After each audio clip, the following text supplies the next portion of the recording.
to the realty debate, which will focus on India's most curious and expensive real estate market, Mumbai. Curious because this is one real estate market where sales have slowed down considerably, yet prices continue to climb. The inventory overhang, or the measure of time it will take for the unsold supply in any market to get sold, has now crossed the red mark of 24 months in several micro markets of Mumbai region, Thane and Navi Mumbai included. Yet prices remain extremely stubborn. And the reason is quite simple. Where is the land to build homes in large numbers in this city which will meet the pent-up demand? That's precisely why Mumbai developers have to negotiate the hard game of redeveloping existing old dilapidated societies, clusters and buildings, mills included. Unfortunately, the process has been extremely slow and painful. So, today's focus, Mumbai's redevelopment, issues, challenges and potential. Now, before I bring in my panel, introduce them to you, just let me give you a small background, especially to viewers joining us from across the country, on how did it all begin. Redevelopment work in this city, we're talking about Mumbai, first generated interest in 1991 when the Maharashtra government framed regulations for this development. But there were few projects for the first few years. Lack of clarity on rights and regulations was the big deterrent. Redevelopment attracted more interest from developers after 1999. That's about 14 years ago, when they were allowed to construct additional flats in a given area and sell them at market prices. So that was the big thing. Redevelopment of cities' old mill lands into high-rise residentials in prime locations or commercial buildings also brought redevelopment to the forefront. Despite the deep need for redevelopment, the statistics though look fairly dismal. Only 5% projects since 1991 have seen completion. Now, why has that happened? Joining me are Sanjay Dutt, Executive MD, South Asia, Cushman and Wakefield, India; Chandresh T. Mehta, Director, Rustomjee Group; Uday Vavekar, VP, Consumer Court Advocate Association, Maharashtra and Goa; and Ashutosh Limai, Head Research and Real Estate Intelligence Services, who has pre-recorded an interview with us. Sameer Jasuja, CEO and founder of Prop Equity, here supporting me from the Delhi studio against all the mighty giants sitting in Mumbai. Okay, I'm going to first toss over the question to Sanjay. Sanjay, what is it? I mean, we're looking at buildings collapsing. We'll look at the statistics later. They'll flash as we go on into the discussion. Yet we just haven't been able to get this little piece together for a city which has so much demand. There are several types of land in Mumbai under various body and jurisdictions in Mumbai. So whether it's 350 acres of textile land, several hundred acres of slum land, BMC leases, collector land, or various other bodies like MMRDA and several others.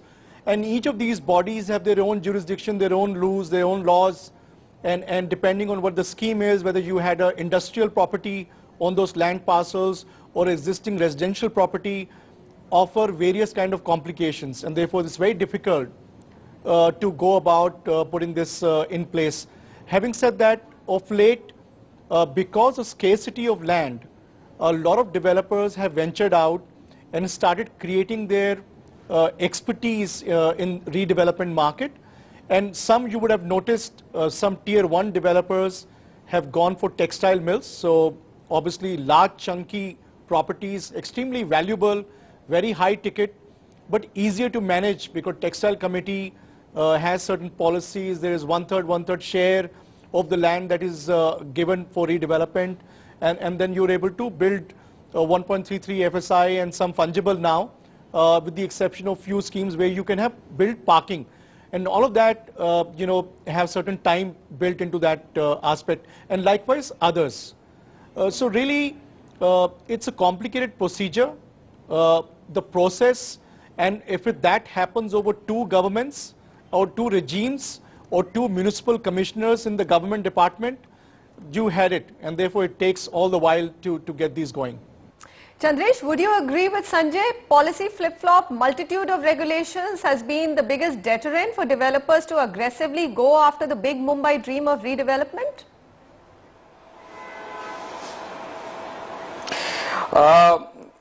Yes, Manisha, to an extent he is right. However, I would add here that no doubt there is regulation and excessive regulation, but there is again a dearth of regulation for those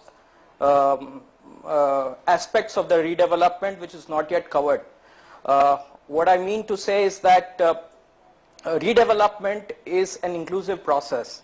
At times, the entire redevelopment process is hijacked by an insignificant minority, and even though the significant majority is for the development, there is no mechanism, there is no regulatory framework where the will of the majority can be enforced.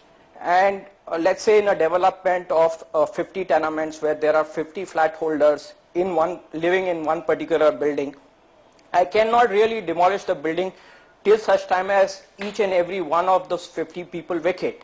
And if you talk about legislation to ensure that, let's say, 5% or 10% are able to hold that entire project to ransom.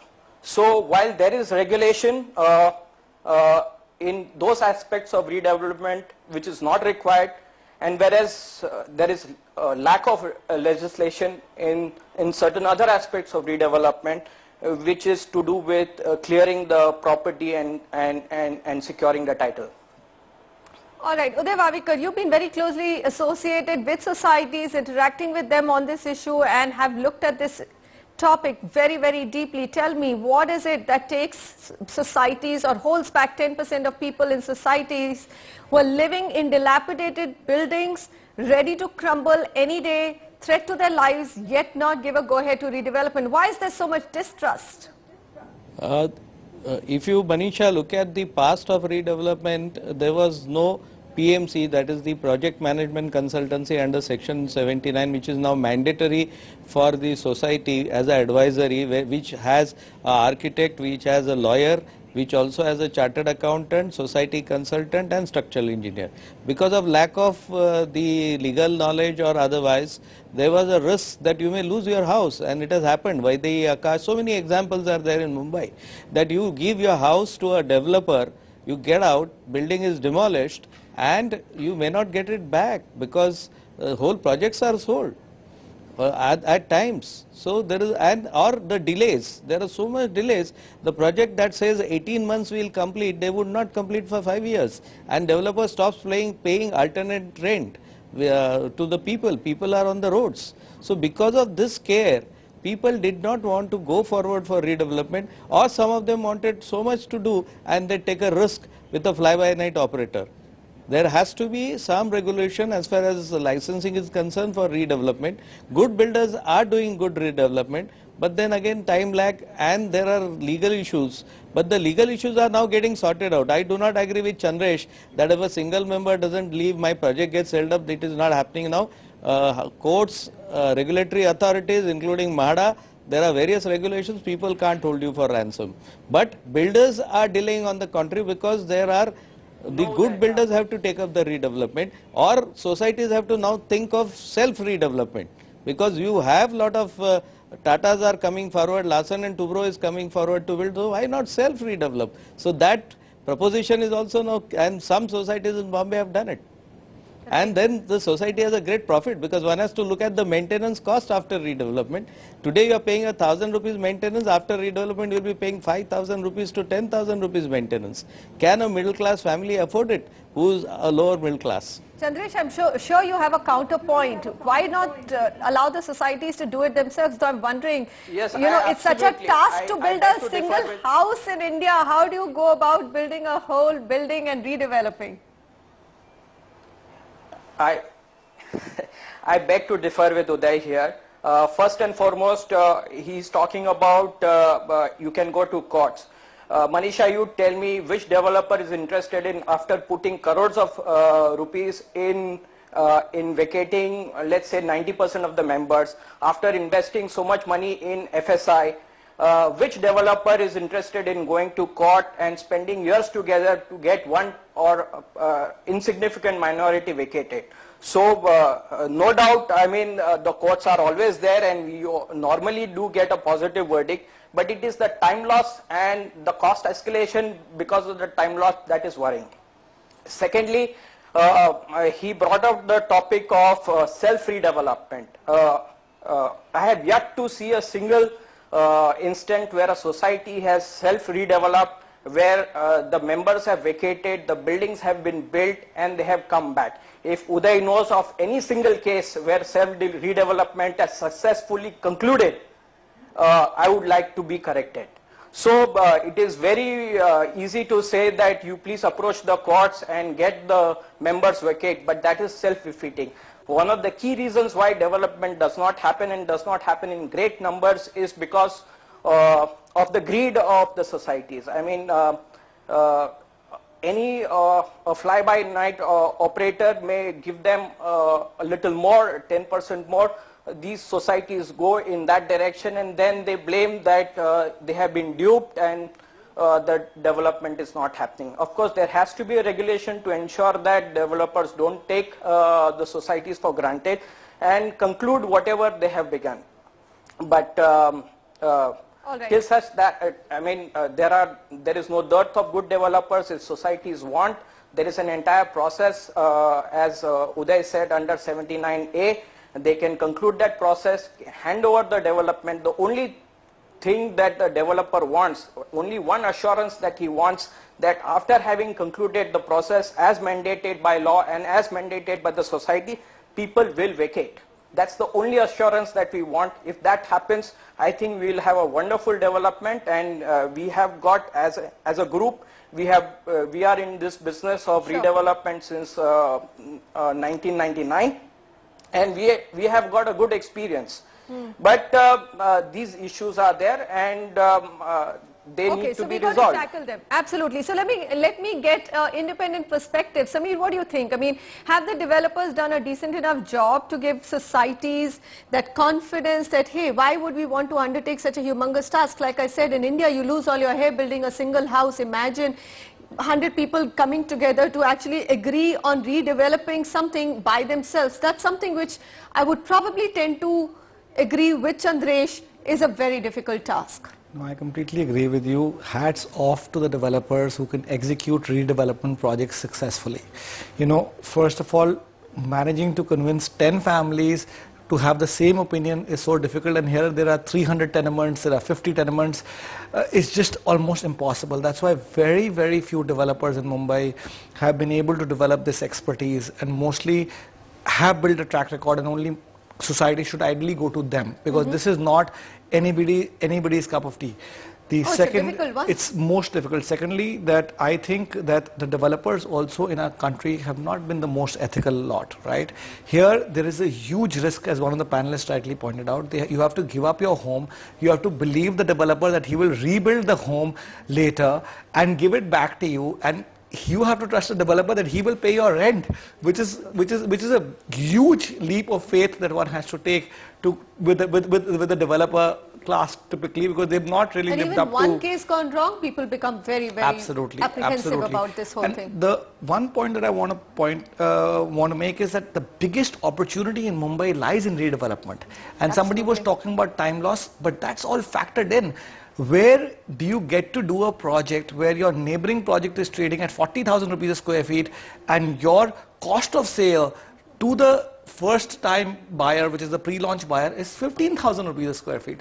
That's the arbitrage opportunity that lies, and that's where I think the biggest potential lies in redevelopment. But many ethical developers have to come in to be able to take this forward. And I completely agree with the panelist from Rustomji that it is impossible for a society to take over a project and do redevelopment. This is an expertise that you require, which a developer could only get. Absolutely, and clearly there is a lot of money to be made in this game, despite the fact that it takes 5 to 8 years to get through with a redevelopment project. That's the reason why you have country's largest names like Tata's and Godrej, everybody entering into the fray in Mumbai, where land has become completely scarce. Ashutosh Limaya recorded his interview a little bit earlier in terms of getting his opinion, and he also believes the biggest challenge that developers face is simply one: it just takes so long. The cost of capital sometimes is the biggest deterrent. I think the challenge in completing projects on time, there are two main challenges. One is the time that is required to procure all the necessary approvals. I think Indian cities, Mumbai in particular, this aspect is pretty poor. And when we mean that there is a lot of time required to procure the permissions, that means that the holding cost for the developer goes up, and that means it puts a lot of pressure and constraint on the finances. And in today's time, when financing cost has spiraled up as well, that puts additional burden, and that gives rise to the second reason then why developers are not able to cope up with the intended speed of construction. In case of residential project, what happens is developers typically link the cash flow with the sales that happen, and people who book apartments or houses pay as the construction progresses. In market conditions such as today's, where sales have slowed down, that internal inflow of cash that comes from the buyers has also slowed down. So that is another reason why we are seeing slowing down in construction of projects. Sanjay, would you agree that yes, there's a huge amount of risk involved in redevelopment in the city of Mumbai, and of course even in markets like Thane, where you could get large parcels for cluster development, yet the game, if you can get it right, is so mouth-watering that almost everybody has entered the fray? No, absolutely right. 350 acres of textile mill land in Bombay, 1500 acres of port trust of land, 650 acres of Dharavi, several hundreds of acres around airport and around highway and all the way in Thane, for example. It's the opportunity which needs to be captured from developers' perspective, and outside of this, therefore the land is so expensive that it's not viable. So developers, whether they are Omkar, whether they are Rustomji, whether they are HDIL or several others also now are increasingly looking at this wonderful opportunity where once they understand a society or where the government, for example, is coming out with a government colony with a clear and clarity on the kind of values they want to achieve, the kind of specs they want as a housing project. All of these are bringing in opportunities for these developers, and they're looking at it very extensively. It is also true that it wasn't there right from the beginning. The developers have also gone through their learning. This industry is now almost in the 10th or 12th year of its progress, and therefore they've developed certain skills, expertise. Uday made a very important point. We never had a lawyer, a chartered accountant, and other people advising societies earlier, and they were taking calls on themselves, and they were not often well informed. They didn't know how to negotiate. Today all that learning has gone in, and there's various lessons for them to take, and therefore in a way more sanitized land parcels or opportunities are coming to the way of developers, and they're very keen to take it. And in comparison to go for a high value land bid in the market, these are coming at a fairly attractive prices. Having said that, the issue of development taking too long in Mumbai is a general issue. It happens to any land purchase or redevelopment. The approval, the clearing, the construction, the issues concerning with various bodies, it still remains. So real estate development overall is a very challenging business in Mumbai, and developers need to factor the cost of time into the project and therefore see the viability from project to project. Absolutely, and I think that's the key and the crux to it. What are the expectations that you're going to set when you're negotiating with the society? Everybody from RNA Corp, Kalpatru, Rustomji, of course big players, now Omkar, Hiranandani, Oberoi Realty, name it, and a Mumbai developer has its finger in the redevelopment pie. So what is it that they need to do? They need to just bring back that trust that they have or share with the society. A big question again to be asked is, should they be doing it with big developers like the Tata or the Godrej, or should they go with local developers who know the local market better and all the intricacies involved with it? Lot more to discuss on the big Mumbai redevelopment story and the debate that we are undertaking here. We'll be back in just a moment.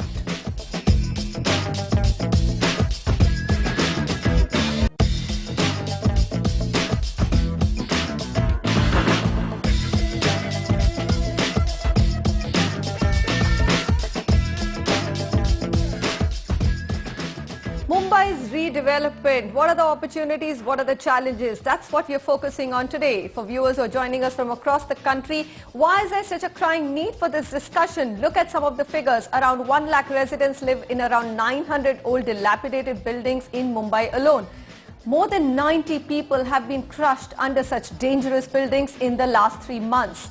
Over 20,000 housing societies, 17,000 cessed buildings and over 3,000 MADA structures are waiting for redevelopment proposals.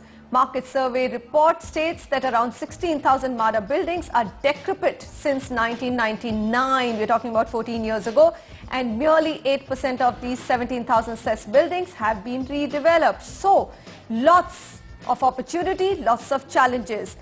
Uday, let me come back to you. You know, you talk about this lack of trust between developers and the society members. With the entry of large reputed developers, do you think that's the way societies should go? Or do you think this game, which has so far been with smaller local developers who have actually managed to deliver and do a good job, should the societies be going with them? It is always better to go with a reputed developer because you have a trust of completion of project and quality of project. But the problem is twofold. For a smaller society, reputed developers would not like to come unless there is a big chunk of profit for them. Unless it's a huge area, unless there are minimum of 8 societies, 10 societies where they can get good sellable portion, because ultimately for a developer, selling interest is always there. What sellable area they are going to get, that is their pie. So if you want to develop small societies, you have to go with local developers. But now, again I am coming back to Chandresh, there are 5 societies and big societies in Bombay who have done self-development effectively, and 3 of them have been constructed by Larsen and Toubro, 1 of them has been constructed by Tatas as a contractor. So even that era is coming, because what was happening in Bombay originally? Certain class of people, even including Ndtv, people will come together, they get a plot of land from the government allotted, and that plot of land they used to develop as a societies. So you had the common culture, identical people with a common vision. Trust is going out in societies in cooperation, but now for the redevelopment, you have even finance available easily. If you go to the Mumbai Development Cooperative Bank is giving you a finance for redevelopment. That era might come or might not come, but I still vouch that good developers also take smaller projects, and societies after all have to do good legal processing, because if your documentation is correct, and as far as Bombay is concerned, there is the business of Bombay is today redevelopment. When the Credit Cooperative Society movement started in Bombay, they said, what is the business of Bombay? So fishing was the business of Fishing Credit Cooperative Society came. Today if you ask what is the business of Bombay, it is redevelopment. In a small island, out of every 3 people, 1 person is staying in slum, in Gauthan, in Koliwada, and that is what is happening. There is a lot of need of housing in Bombay, and you have to go up. So point taken, reputed builders is the way to go. Samir, would you agree with that or go with the local developers? I'm just getting a sense, because viewers watching this need to have some takeaways. Who do we go with? Their choices are huge. Almost every developer is in the game. I think absolutely with reputed developers. Ideally, when you mean reputed, is it size, is it brand? So what is reputed? I'll come to that. In my definition for redevelopment, a reputed developer is one who has done redevelopment projects, successfully executed them, preferably in the micro market in which they are in. Okay. Because then he has also got enough contacts in the various departments of the government to be able to push files, be able to do that. That's what a reputed developer is. And if the developer is also a quality developer like a Godrej or a Tata, then that's the icing on the cake. But the developer should clearly have a cell where there are dedicated people only handling redevelopment. Okay, so if there's a new reputed developer who's trying to do his first off project, he may get fed up with the whole timelines that it takes to do a redevelopment project, may not be the best bet. Alright, so you don't want to be that guinea pig, and I think Ashutosh Lima, I hear out his views. He also was of a similar opinion that go with guys who've done this business before in your locality. Yes, they do. I think there is a lot of comfort between the local developers and people residing in those neighborhoods. And the societies and people living in there, they really put some weightage to the past projects done by that developer in that area. And often it means that they are aware of their past projects and they know that this developer has focus in this area. He doesn't really try too many adventures, and he has a track record to show.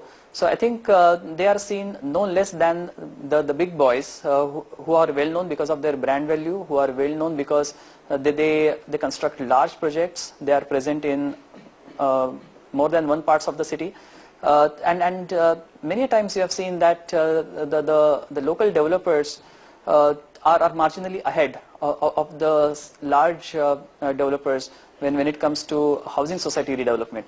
I think the large developers are marginally ahead in terms of slum rehabilitation schemes, but when it comes to societies, I think that a little bit of local comfort certainly helps.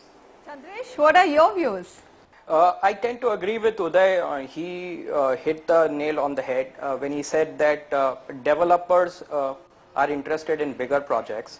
So at the moment there are many societies, large quantum of societies chasing few developers. So that issue is always there. We internally in Rustomjee are also targeting on all aspects of redevelopment. We are present in slum redevelopment. We are also present in MADA redevelopment, and we also develop CEST buildings. So and each of these categories have their own limitations, and it requires their own expertise. So I agree with Uday and also Sanjay and Ashutosh that yes, local knowledge, the fact that you have done it before is very important, because this is a very tricky business. You require a different set of skills to handle societies, to handle members, to handle issues inter se among members, and it requires, and we have gone through this a couple of cycles already, so we know when a problem does come up, we know how to handle it. So there is a domain knowledge as far as the approval is concerned, whether it is MADA, whether it is SRA, whether it is BMC, and also there is a huge amount of domain knowledge that is required to handle societies, to handle people. Each of them, even though he is holding a 500 square feet flat, is an owner.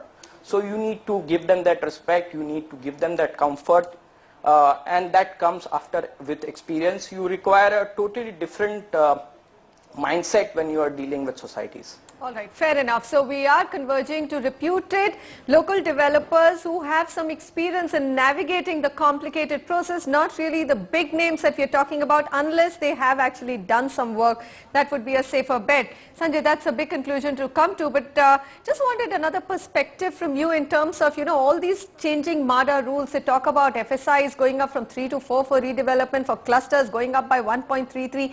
What are we talking about? We're in Mumbai. We should be looking at FSIs of 8, 9, 10. When are we going to get there? I think the answer lies, with the government, who's been trying to, address these issues of the city in a very ad hoc manner, in bits and pieces. So one body decides to do X, you have MMRDA doing Wadala development, which is 45 million square feet, one of the largest, and they want to turn that into a CBD. And then you have hundreds of acres in central Mumbai being developed under textile mill policy. There is no one master plan with the government where all the stakeholders come together and they understand that there are certain social infrastructure gaps, schools, colleges, hospitals, nursing homes missing, certain quality of road infrastructure, mass transport system, and therefore are able to address the infrastructure issues, and then therefore they can take a call of what FSI that we should allow. Globally, it has been proven that if you create a critical mass in a certain limited geography, you're able to optimize the cost of infrastructure instead of doing a horizontal large layouts where people are only traveling by on their own cars, which is very unfortunate. So you're right, if you can have an FSI of 5 to 10 or 15, provided we have a proper master planning for water, electricity, road, social infrastructure, all that is possible.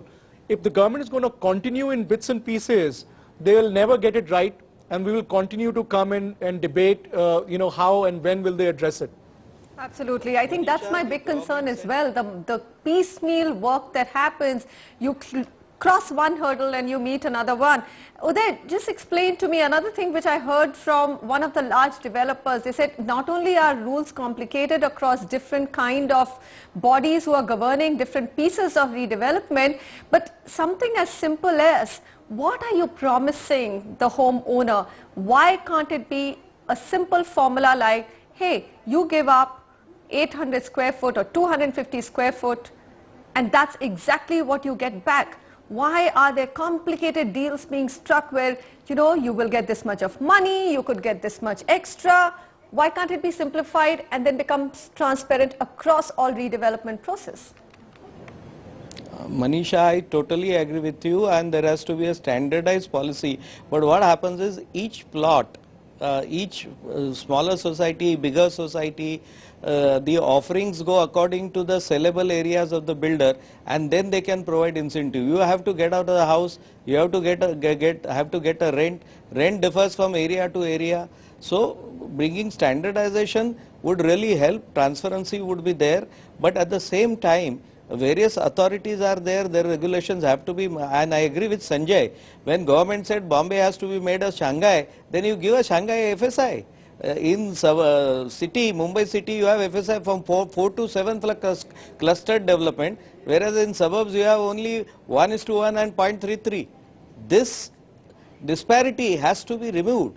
And when we remove these disparities and make a standardized plan for a common man, it has to be a silver line to common man. We have no option but redevelopment. But common man should not be thrown out from Mumbai and chunk of profits to be taken by builder with a free of cost land taking. That should not be the scenario, and therefore government has to awake and arise and make a standardized policy, give a good FSI, as you rightly said, like Shanghai 8 and 9 and 10. Then only Bombay city can develop, because that is the need of the hour, and infrastructure facilities, because water, electricity is a must, and planning of the roads and infrastructure is a bigger challenge, Manisha.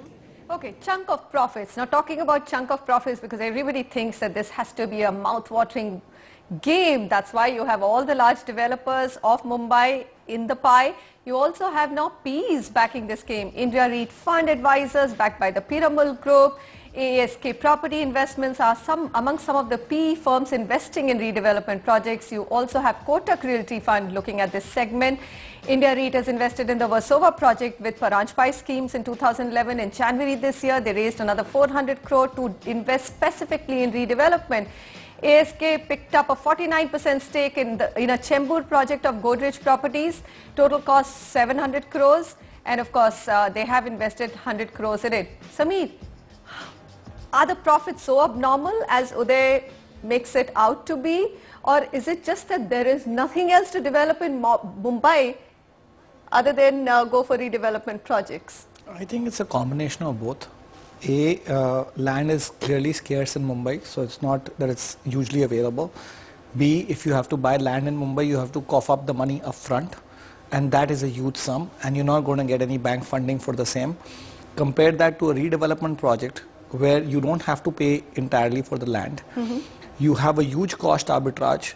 So I don't necessarily agree with developers that they have to cough up a lot of money, because what they do is, because there is such a huge arbitrage available, they have people ready, I would say investors ready, who are willing to buy into the project, pay 20% of the eventual flat price, Absolutely. This is what I wanted to talk about. Fund the developer, and he then uses that money to be able to pay off some of the residents over there and get the project going. Why does it take so much time for a redevelopment project to also happen is because developers are a bit cash strapped also. They can't raise all the money at the same time. It takes them time to pre-sell those units and then be able to get money and then pay some of the residents off. So that's why it takes so much more longer. So I would say combination of both, but yes, clearly if you were to make from X to 3X in a normal project, here the margins are from X to at least 6X or 10X. Okay. That's the kind of difference we're talking about. So it's a laborious process, but definitely there's so much more jam in the game. Absolutely, and that's why it takes much longer, but the IRRs for a PE fund or for a developer are that much more. Chandresh Mehta, IRR in redevelopment projects much higher. Is that the reason why you're focusing on that segment? Honest answer. Not really, Manisha. If it comes to, I think the societies have become wiser, and they are in know of everything, and the regulation requires that they be aided by a PMC. So it's an open game. I mean, no doubt. If I have to take a similar plot which is freehold, which is vacant, I will have to cough up the money upfront. But the risks are also not there. So if I have a vacant piece of land, I can start work from tomorrow. That is not the case here. The risks are much higher. The risk of the project stalling. Any member can go to court and put a stay, and then I have to run around to the courts. Take anything between 2 to 5 years to get him vacated. And in the meantime, the rent is going on. I have already vacated the majority of the members. The rent meter is on. The corpus has already been paid. The FSI has been locked in. So those risks, and when you compare those risks, the return are commensurate to the risks that we take. All right, that's risk-reward ratio is much higher in the game, absolutely. And if you're willing, in any asset class, in any investment, in any business, if you're taking higher risks, at the end of the cycle or tunnel, you have to see higher rewards. Otherwise, why would you get into it? All right, I'm going to end this with some of the questions that need to be asked. A checklist, basically, to find the right redeveloper for your project. If you're a Mumbaikar living in a society which needs a complete revamp, go with first, what is the brand of the developer? And by brand, I think the panel agrees it should be literally in terms of the track record of the developer and having done some redevelopment projects. How well known are they for it? Can the rest of the redevelopment scheme be on par with the quality and brand of the developer's portion? Now this one can only be checked if any of the projects have been done before. Is the developer known for violations, or does he have a clear track record on aspects such as title? What are the system, structure and strategy of the developer, which a PMC will help you evaluate? And that's one thing that Uday pointed out is an absolute must to get that going. Does the developer have a strong in-house construction and marketing teams? The record of cost and time overruns that he's incurred earlier in any of the redevelopment projects, level of implementation expertise, all of these can be found out and the PMC will evaluate for you. Is he knowledgeable about and comfortable with the local environment as we established on the show? And what is his current fund availability and funding pattern? At least there has to be some kind of a plan to make the funding available. Last comment, Sanjay, to get redevelopment process in Mumbai on the fast track, what is that one change that you would ask for? I would expect the government to not go in the path of becoming another stakeholder in the development process, and therefore start expecting returns from real estate like a developer investor does. What I've seen in last few years is the government wanting a piece of the real estate, whether it's through property tax, whether through regulation, through fungible FSI, through fees and transfers. Stamp duty was the only one at one point of time. The government has to play a role of a facilitator of infrastructure, making the approval process streamlined, compressing the cycle, creating a transparency and well-governed structure for developers and consumers. Government needs to play that role rightly, and that's the only change that I would expect all the stakeholders, whether investors, developers, would be clearly met, and the consumers in the end would be extremely happy if that happens. Uday, you're on your wish list, one thing that you think will actually make the Mumbai redevelopment plan a reality at a much faster pace. Manisha, I feel it is a two-way process. Society also has to get awakened. They have to also take an active role in selecting the local builder, or as you said rightly, track record builder. Government has to play much more active role, and I agree with Sanjay, because today in Mahada, government is asking ready flats, and they have reduced the size of the extra area to be given. If there are disincentives, people would not like to come for redevelopment. On the contrary, more and more FSI has to be granted. There has to be equality, transparent policies, and most important is monitoring authorities are very, very important in a redevelopment. I agree with Chandresh also, because one person should not stall, though there are various judgments that one person cannot stall your redevelopment, but practically it takes time. And therefore, the government has to come up that once a society majority accepts, no individual should come forward and try to stall this kind of process, so that even developers are comfortable. And licensing of developers for redevelopment is also a very important issue. They have to be accredited builders, so that fly-by-night operators do not take over the project and sell the project and you don't fall to the sharks. So these risks, because you are playing with your own house, which is very, very costly. Bombay flats have gone 300 times more, and you will not get the dream house tomorrow. If you get out, people are scared. So that kind of assurance, that kind of security has to be provided by governmental authorities, by developers, and also consumers have to be realistic in expecting the expectations. All right, I think that's very well summed up. Uday, you've pretty much done my job. At this juncture, I'm going to thank my panelists, Sanjay, Chandresh, Uday and Sameer. Thanks very much for joining us on this very interesting, important discussion on the redevelopment of Mumbai and opportunities and challenges. The best part of it was that the societies also have to wake up. They have to go with the right developer and not delay it any further. And of course, policy makers have to also come out with clearer regulations. I'm going to take a quick break now, but we'll come back with some more industry voices on what's going on with the real estate sector and some of the critical challenges faced by the sector as a whole.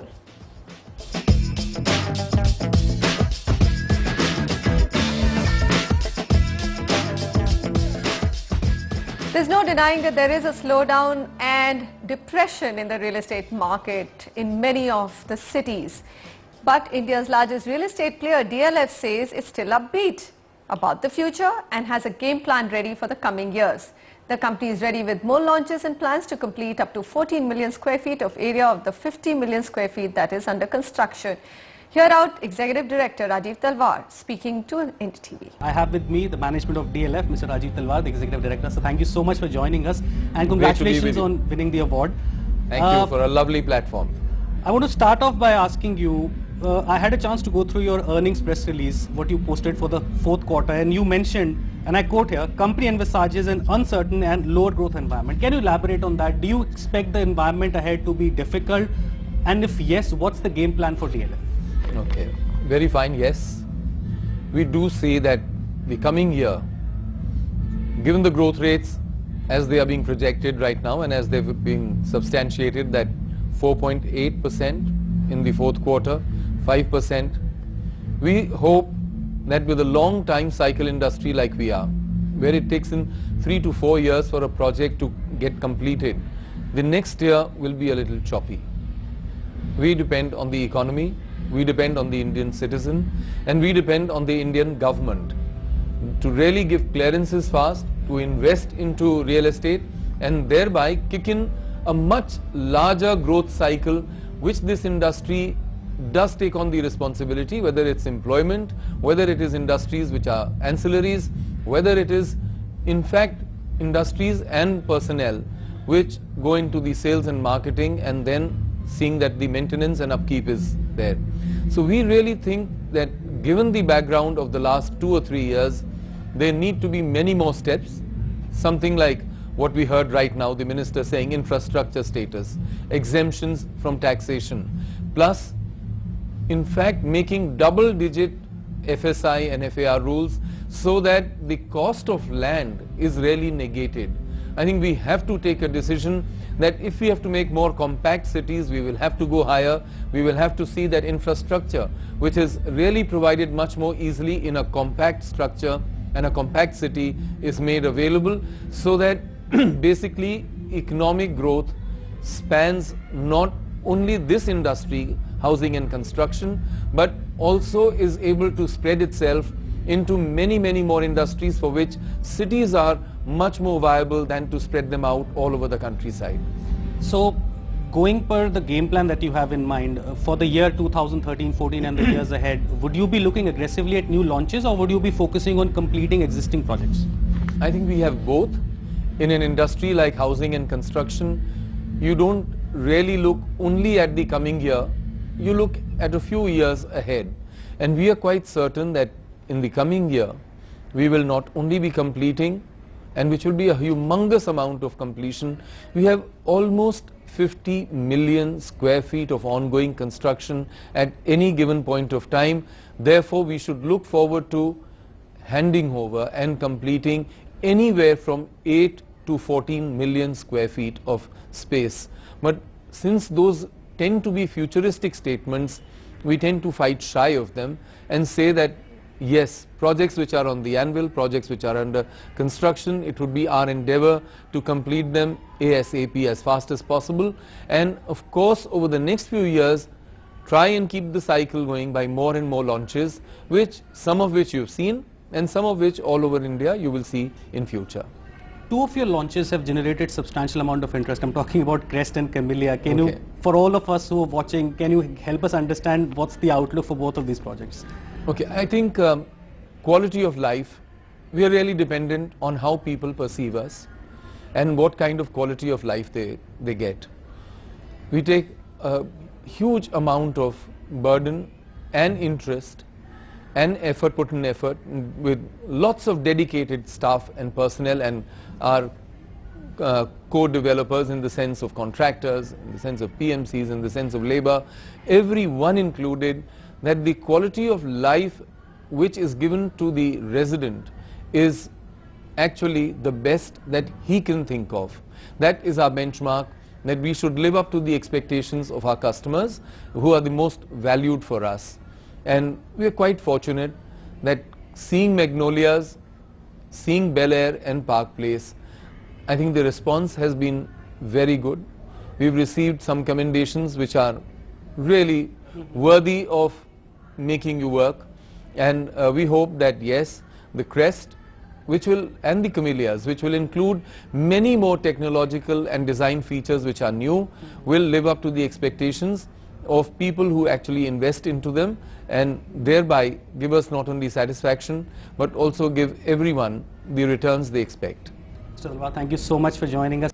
All right, it's going to be a challenging year for developers to face the slowdown and emerge at the top of it. But of course, some of the leading companies are all armed with the right ammunition.